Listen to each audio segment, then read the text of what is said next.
Hi, I'm Ricardo from Indie Campers, introducing the active standard Carado CV600.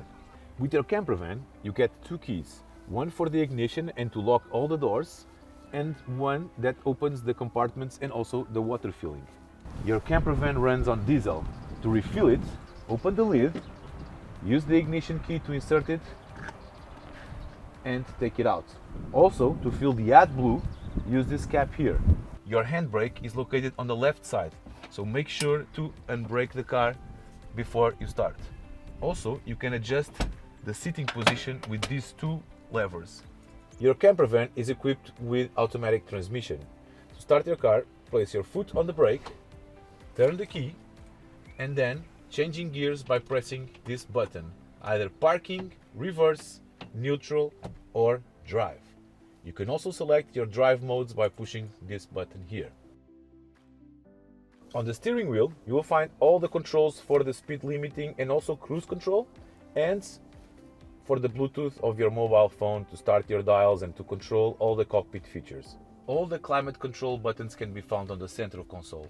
You can start your AC by pressing this button, selecting the power, selecting the areas that you want to heat or cold. Also, traction control and hill descent are available for you to choose. You will find charging ports in the cockpit either for USB 2, USB-C or 12 volts. These charging sockets work connected to the motor battery, so only when the car is running and key on the ignition. Open the hood, use this lever here. Watch out for the vehicle height when you're driving. The swivel seats can be activated by pushing the lever. Use the provided blackout for privacy during the night and to block the cockpit.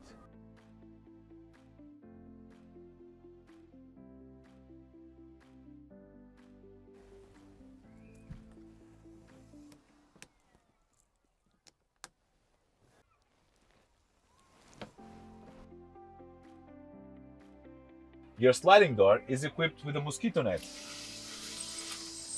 You can retract and extract the step by using this button here on the entrance, and there's always a buzzer warning you that it's open when you turn on the car. Under the dining table, you'll find plenty of space to store either shoes, either groceries, whatever you would like. To charge your battery and connect the vehicle to an external power source, use the provided cable, open the lid, and insert the cable inside. To remove the cable, make sure to push the security lock here and pull the cable out. When it's time to fill the clean water tank, insert the key, turn it, push it in and remove the lid.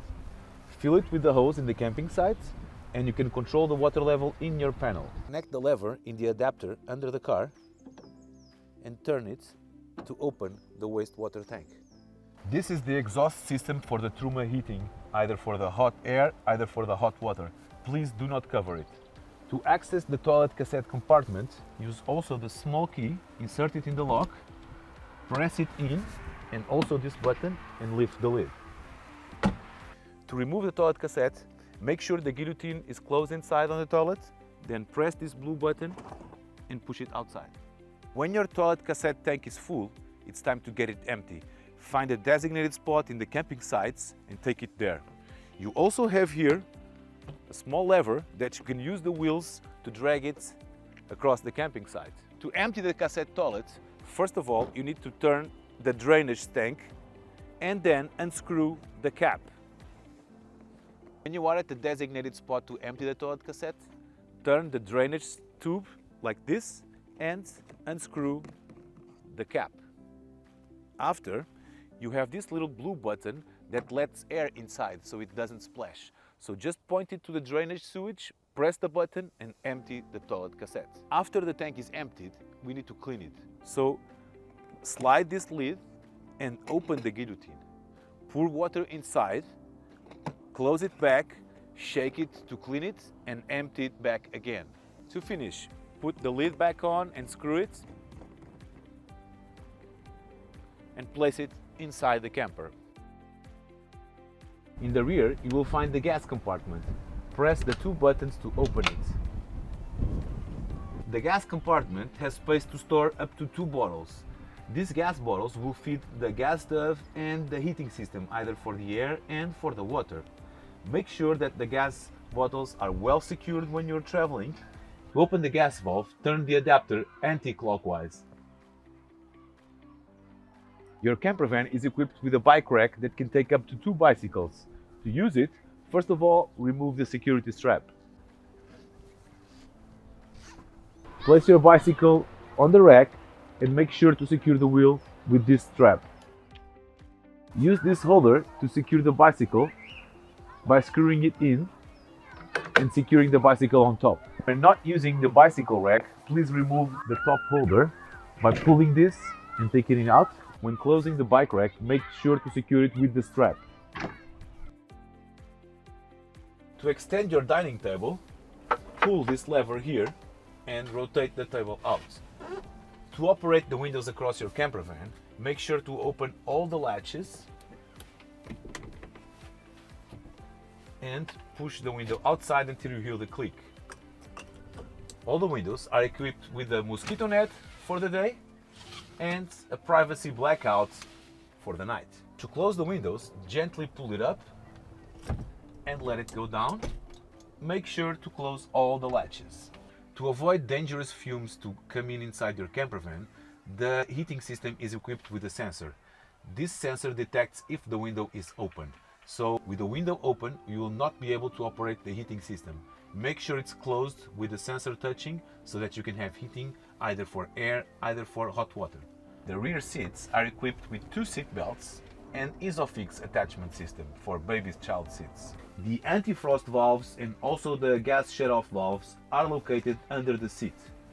Open the lid and make sure the gas shut-off valves are open to be able to operate all the appliances, and if the anti-frost valve triggers, just press the button and turn the dial. You can also find the 220 volt breakers under the seat. To open the locks on the cabinets, press button and pull it down. Make sure everything is locked before you start your trip. You will find a big storage space also behind the seat. To open the roof window, just press the button and pull the lever. Make sure the window is locked and closed before you drive. The skylight window has also a mosquito net for the day and the privacy blinder blackout for the night. Your campervan is equipped with 2 batteries. A motor battery to start the car, operate the radio and for the cockpit, and a leisure battery to fit all the appliances in the back, electricity, water, whatever. Motor battery will charge when you're driving, and the leisure battery also. But leisure battery can also be charged when you plug in the external cable. With the control panel, you can access all the information in the car. To turn on the main control panel, press the power button. To check your battery level on the leisure battery, press this button here. To check how many water do you have in terms of clean water for the tap and for the shower, press this button here. And this one will allow you to see how much wastewater you have when it's time to empty it. When you plug in the external power cable, you will see this light turning on, indicating that your battery is charging. The Truma control panel enables you to control water and air heating inside the motorhome. Starting off, install a gas bottle and make sure you have gas and it's open. After that, connect the control panel and turn on the water pump. Select the desired temperature with the outer ring to 40 or 60 degrees to warm up the water. Wait around 20 to 30 minutes and you can take a hot shower. If you want to heat up the water and also heat up the air temperature, just turn the outer ring all the way down to 60 and flame. Flame means that the air is heating also. So when air is selected, you can also control it with the external dial, the amount of air that you want to be blown from 1 to 5. If you only wish to heat up the car, select this little flame and then regulate the temperature outside. When you turn off the control panel, either the heating system, either the fridge will stay on. You need to individually turn them off if you want to make sure that everything is turned off in the campervan. Your campervan is equipped with a light rail, so you can turn it on and off here, but you can also take it out and place it in other part of the campervan. You will find USB and 220 volt sockets across the campervan.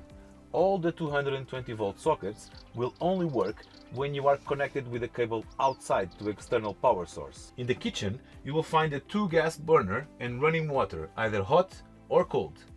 To operate the gas burner, just press the ignition and turn the dial.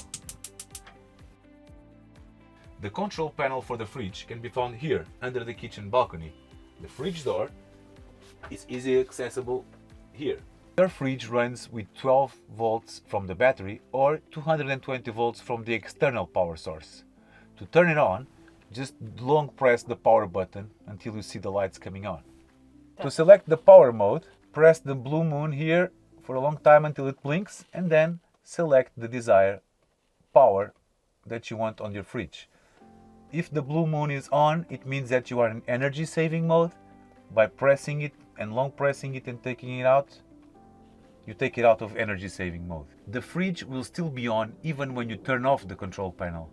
To turn it off permanently, long press the power button until everything is off. You will find plenty of storage space either on the upper cabinets, either on the kitchen balcony. Just press the buttons to release the locks and open the storage areas. In your bathroom, you will find some storage space by pushing the lever here, and also some hanger to put your clothes. You can open the top window by pulling the levers like this. To use the toilet, open the top lid and make sure the guillotine is open. After you finish, you can flush the toilet by pressing the button here, and make sure not to put any toilet paper inside. Close the guillotine after using the toilet. When you want to use the shower, just pull on the tap to use the water. When showering, make sure to close the curtain to avoid water coming out, and closing the door also. The shower has individual light control here. Have fun in your road trip, but take some safety measures before you drive. Make sure all cabinets are closed and drawers before you start your trip. Make sure also that the roof and the side windows are all closed and secured. Shut off your gas bottle valve and make sure the camping cable is not connected to the car. Wastewater tank cap must be closed before you start your trip, and all the seats must be facing forward position. So, some things to take care before you drop off your car. Reminder, always empty the wastewater tank, clean the toilet cassette water, empty your fridge, clean the van on the inside, make sure your batteries are charged, and bring the van in the same fuel level that it was delivered.